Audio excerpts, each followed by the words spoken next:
Allez, on est de retour sur le plateau de Midi Libre, midilibre.fr.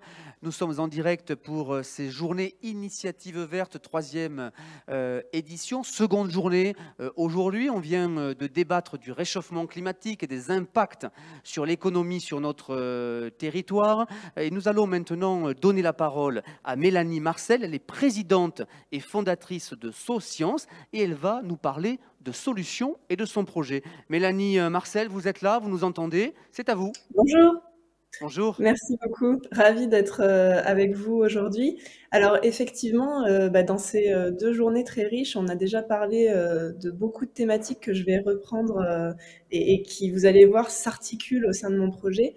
Et notamment, alors pour vous donner un peu une vision de qui je suis, moi je suis ingénieure, chercheur. J'ai travaillé dans ce qu'on appelle les interactions machine-cerveau, donc des sciences très dures. Et puis, je me suis posé beaucoup de questions autour de la transition sociale et environnementale et du sens de mon métier dans cette transition. Qu'est-ce que les chercheurs peuvent apporter à cette transition? Est-ce que le progrès technologique va nous permettre de trouver des solutions pour demain? Donc ça, c'est des questions qui m'ont vraiment, moi, beaucoup travaillé à titre personnel. Et le début, le démarrage de SoScience, c'était d'essayer d'apporter des réponses à ces questions-là. Et aujourd'hui, on en a beaucoup parlé, notamment sur la table ronde précédente. Il y a des vraies discussions autour de ce que peut le progrès pour répondre à nos grands challenges, notamment environnementaux. Est-ce que des solutions techniques sont possibles ou pas? Est-ce que ça ira assez vite ou pas? Est-ce que finalement, de nouvelles solutions techniques ne créent pas de nouveaux problèmes? Et un peu comme quand on discutait des problématiques économiques, c'est notre croissance économique qui nous a permis de beaucoup progresser sur plein de sujets, mais c'est aussi notre croissance économique qui a des impacts environnementaux très problématiques. Et donc voilà, c'est toutes ces questions-là mêlées que j'ai essayé d'adresser dans le projet SoScience. Et donc SoScience, aujourd'hui, c'est une entreprise sociale dont le premier but est de vraiment permettre de créer des consortiums de recherche et d'innovation qui créent de nouvelles technologies dont ces technologies vont répondre à des enjeux sociaux et environnementaux.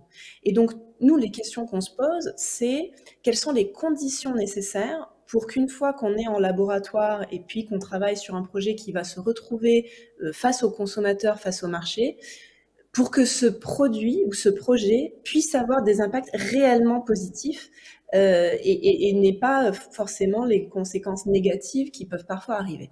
Alors c'est une question extrêmement complexe et je vais vous donner des exemples de comment est-ce qu'on met ça en œuvre.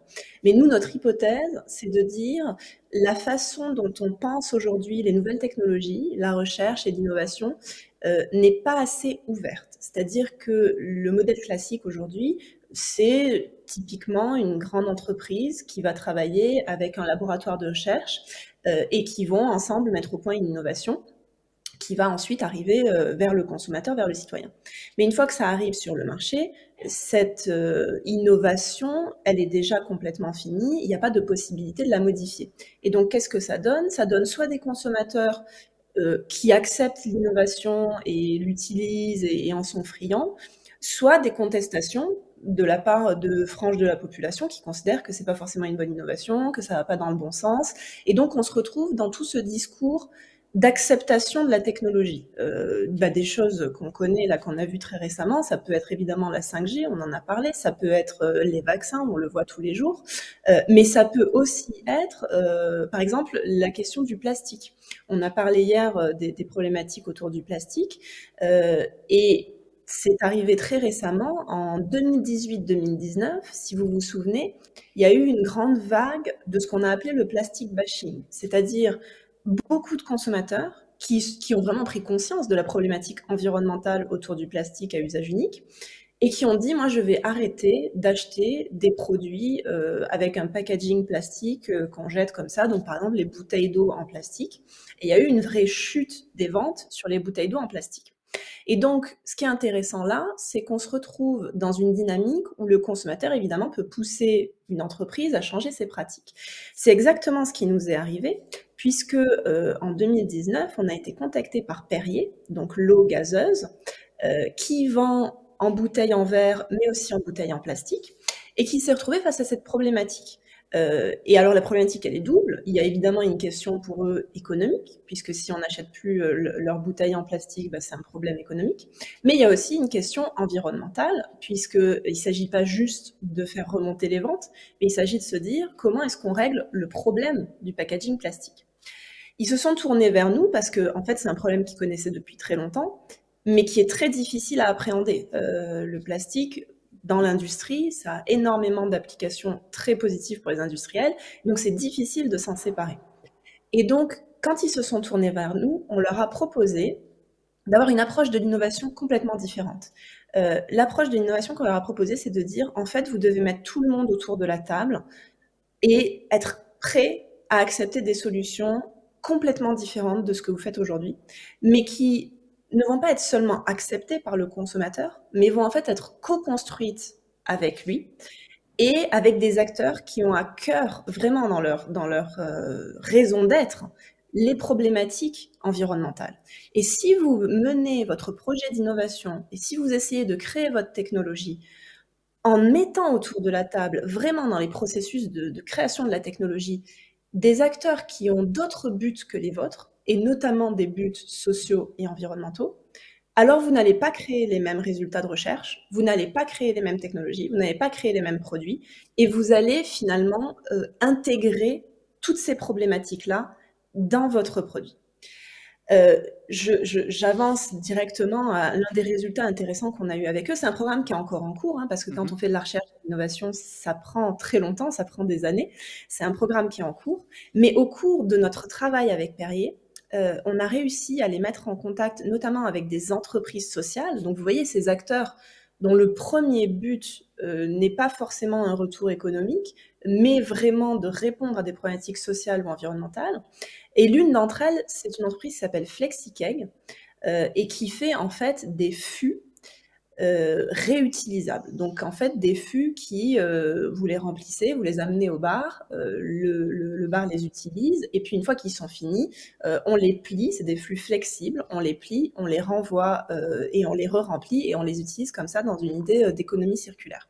Et donc dans ce modèle-là, si Perrier venait à utiliser des fûts et que donc vous alliez dans votre restaurant ou dans votre bar et que quand vous commandez un Perrier, c'est un Perrier finalement à la pression qui vient directement dans le verre sans bouteille du tout, mais vous voyez qu'on a complètement contourné le problème, c'est-à-dire qu'on n'a plus besoin de la bouteille en plastique à partir du moment où on fait du vrac.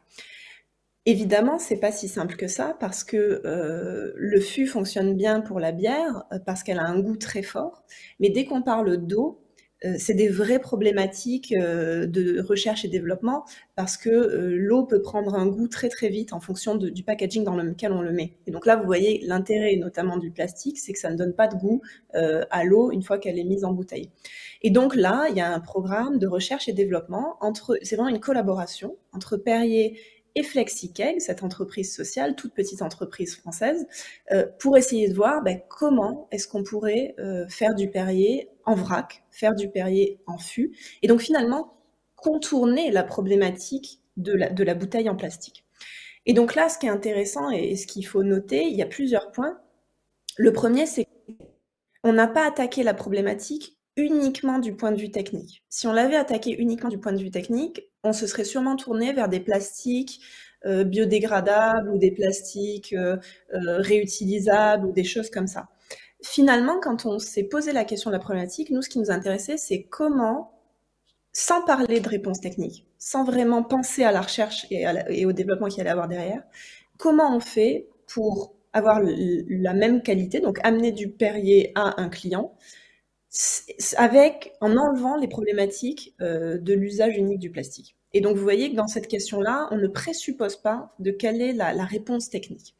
Et la deuxième chose qu'on a faite, c'est que pour répondre à cette question, on a associé énormément d'acteurs qui d'habitude ne sont pas dans les processus de R&D. Donc évidemment, on avait des industriels, évidemment, on avait des instituts de recherche, des chercheurs, mais on avait aussi des ONG, on avait aussi des entrepreneurs sociaux, on avait finalement des citoyens intéressés plus par la problématique environnementale que par vraiment la question technique. Et c'est ce mélange-là qui a permis de faire émerger des collaborations de ce type où en fait, on retombe quand même sur des enjeux techniques parce qu'il faut bien faire le développement et la technique qui va autour de cette distribution, qui n'est pas évidente. Mais en fait, la réponse qui a été apportée est complètement différente. Donc là, moi, le message que je veux faire passer, que je trouve intéressant, c'est que pour répondre à des problématiques aussi complexes que les enjeux environnementaux, et on a les mêmes problématiques aussi quand on va parler de transition sociale, eh bien en fait, il faut mettre tout le monde autour de la table. Le citoyen ou les ONG ou les associations ne sont pas que des consommateurs de sciences ou de technologies. Il ne faut pas seulement que ça leur arrive, disons en bout de chaîne, et puis avec des régulations spécifiques, mais ils peuvent aussi être des producteurs. Ils ont des idées à apporter, ils ont des valeurs fortes à apporter dans les processus de recherche. Et quand on modifie les valeurs dans les processus de recherche, ben en fait, on a une influence sur les produits et sur les solutions qui sont développées. Merci beaucoup, Mélanie Marcel, pour ce message. Vous l'avez dit, il faut que tout le monde puisse jouer son rôle dans cette transition, être acteur sur le territoire. Et c'est ce que vous nous avez démontré, présidente et fondatrice de Socience. Merci pour ce témoignage. Je rappelle que ce sont ces témoignages-là que vous aurez la capacité, la possibilité d'entendre et de découvrir tout au long de cette journée, puisque après notre table ronde autour du réchauffement climatique et des impacts sur les entreprises, nous aurons cet après-midi au programme 2 rendez-vous à 14 h autour du tourisme durable, une conférence animée par Vincent Coste. Et puis à 16 h, nous parlerons d'impact de la pollution et du réchauffement climatique sur la santé avec Sophie Guiraud, que vous connaissez bien, en direct évidemment sur midilibre.fr. Donc n'hésitez pas à partager nos rendez-vous et puis à commenter et à poser des questions à l'ensemble de nos intervenants. À tout à l'heure avec Midi Libre sur midilibre.fr pour ces journées Initiative Verte. À très bientôt.